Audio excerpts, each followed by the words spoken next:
Arsyet për të ngrënë mollë sa më shumë. Për mijëra vjet, shumë kultura kanë vlerësuar shumë mollën dhe vetit e saj medicinale. Hulumtimi modern i sotëm konfirmon vetëm atë që paraardhësit tanë e dinin pa testimin dhe analizën laboratorike.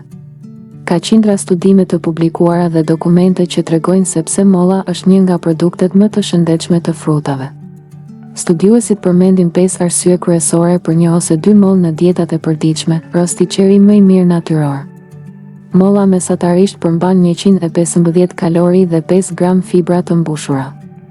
Është një burim i mirë i vitaminës C dhe nuk përmban yndyrë, natrium ose kolesterol. Pavarësisht nga speciet, mollët janë burimi i antioksiduesve në bazën e bimëve dhe të gjitha janë rekomanduar për promovimin e shëndetit. Ul rrezikun nga kanceri.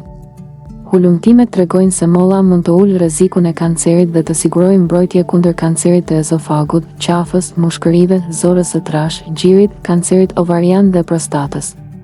Dietin yndyrat. Studimet e mëparshme kanë treguar se 2 deri 3 mollë në ditë mund të ndikojnë në humbjen e 2 kg peshë për 10 javë. Ushqin trurin.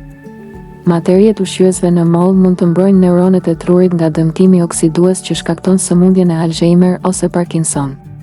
Shkencëtarët besojnë se kompleksi i mollës kuarcetim mbron nga këto sëmundje. Gjithashtu, te njerëzit me simptoma më të buta të sëmundjes Alzheimer, molla në dietë rezulton me një përmirësim në 27% të rasteve. Ndihmon frymëmarrje më të lehtë.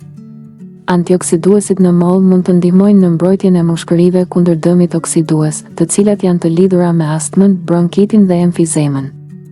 Gjithashtu, ato më shpesh rekomandohen për femra shtatzëna, pasi mund të zvogëlojnë rrezikun e këtyre sëmundjeve.